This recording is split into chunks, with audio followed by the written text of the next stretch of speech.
Welcome back to my 1-year Minecraft survival world. Every day I'm playing an hour of Minecraft, documenting each and everything I do within the day on my single player world. Every 10 days I'm making a recap video so that you lovely viewers can see what I've been up to. This is a recap of days 31 through 40. Let's jump right into it. Also, these videos take a really long time for me to make. Don't forget to drop a sub. Only a teeny tiny percentage of people watching right now are subscribed, and your support helps me keep this series going. Now let's jump into the video. Day 31 marks a full month on this Minecraft world, and somehow we still don't have a full set of enchanted diamond armor. I mean, honestly, we don't really have any armor to begin with. So by the end of the day, my goal was to get myself geared up so that maybe soon we could go to the nether. For me to reach this goal for the day, I needed to get to level 39. This would allow me to enchant all 4 pieces of diamond armor, so I started my journey to get there. I used my skeleton grinder during the day, then went up to the surface at night to fight more mobs. Things were going very well until they weren't. At 29 levels, I got ambushed by a witch, 2 creepers, a baby zombie, and a spider. And needless to say, I didn't make it out alive. So I then made a full set of diamond armor and went to retrieve all of my stuff. This was the first death in the entire world, and going 31 days without dying, I'd say is pretty impressive, right? But I guess I failed my goal for the day. Surely by the end of tomorrow, we can get a full set of enchanted diamond gear. So on day 32, I wanted to make up for my loss yesterday and finally get myself that full set of enchanted diamond armor. My strategy to gain levels changed from the day before. I wasn't gonna risk my life by fighting any more mobs. I smelted all of my iron and bred all of my animals for experience. And with a little bit of usage of the skeleton grinder, I was able to pretty quickly get up to level 39. So it's time to enchant my diamond armor. I went into my unfinished enchantment cave and got to enchanting. On my helmet, I got Unbreaking 3 and Fire Protection 3. My chest plate, I got Protection 4 and Unbreaking 3. On the leggings, I only got Unbreaking 3. But then on my boots, I got Protection 4, Unbreaking 3, and Depth Strider 3. Not too bad for a first set of enchantments, I'd say. Soon down the line, I'll be getting a perfect set of gear though, so look out for that. On day 33, I was starting to get a little bit sick of my storage situation. Up until this point, I've been putting all of my items in random spots. The only dedicated storage I have right now is in my mine shaft, and even then, it's only for mining blocks. So I took it upon myself today to build a storage build. I am using a tutorial as inspiration for this build.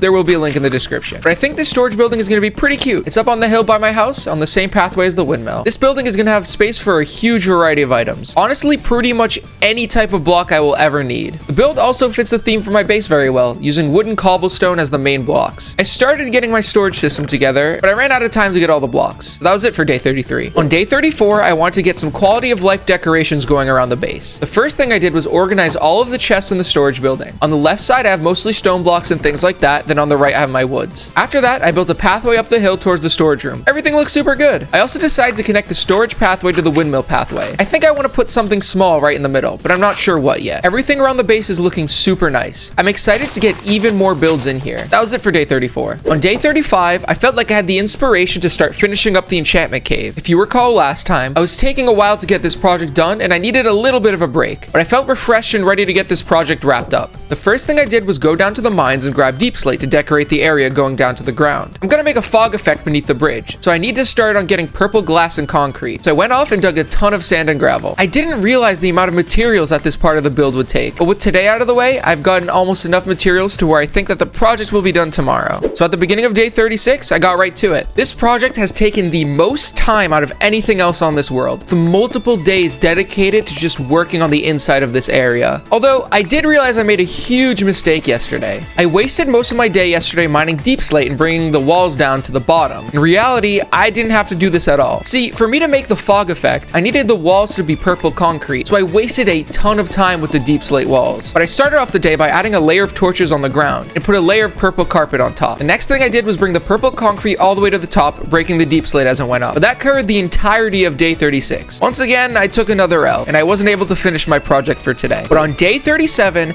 I wasn't stopping until the cave project was fully completed. All I had left to do was to add in purple stained glass in every other layer leading to the bridge. Unfortunately, I was running desperately low on sand, so I made my way to a nearby desert to dig some up. After that, I smelted all the sand down to glass and turned it purple with purple dye. I placed in the glass every other layer and I was done. I think that the fog effect works really well and helps enhance the vibe of this project. Down the line, I might do an overhaul of this area, but for now, this project is officially completed. I think it looks great. On day 38, I realized it had been far too long since I'd done any meaningful mining, so I took it upon myself to go down into the caves today. I repaired my trusty diamond pickaxe and made my way into the mine shaft. Leave a guess as to how many diamonds I will find by the end of the day. If you guess correctly, I might make another video on the next 10 days of this world. Today, I want to find a massive cave to get lost in, and it took me far too long to find one. But eventually when I did, I found one of the coolest caves I had ever seen. It was massive and I spent the entire day down there mining up what it had to offer. Eventually, I dug myself up to the surface and made my way back home. You guys ready? From this mining trip, I got 35 diamonds. Not too shabby. But that was it for day 38. A pretty successful mining trip today. On day 39, I felt like it was time to start up a new project. I wanted to build a nether portal so that we could go to the nether soon. I really wanted to have a ruined portal vibe in a woods area near my house. First, I connected the far side of my windmill to the pathway down near my house. I feel like this really made things feel like they're all together. After that, I cleared out a pathway off to the side of my windmill to make way for the path to my nether portal. I found a little area on the hill where I felt like I could put it. I cleared out some trees and then did some terraforming to make enough space for that. I made the pathway over and everything is ready for the portal to be put in tomorrow. But that took up my entire day on day 39. Day 40 is the last day being covered in this video. And on day 40, it was time to finally get that nether portal up. I wanted to go for a ruined feel for this portal, using mostly cobblestone and stone bricks. I made a staircase up to where the portal was and I added a collapsed roof on top. I then added a bunch of rubble off to the sides of the portal to make it look like there used to be a bigger building here. I actually really like how it looks. After that, I added a ton of trees and plants to make it feel like the portal was in the middle of the woods. That was it for day 40. I spent a lot of time trying to get the portal build going up. I struggled a lot on it, but now I'll be able to go into the nether really soon. If you enjoyed this video, don't forget to drop a sub. And hey, check out some of my other videos too. I've been working really hard to push out as much content as possible recently. Your support means a lot. I'm Pajama John, and I'll see you next week.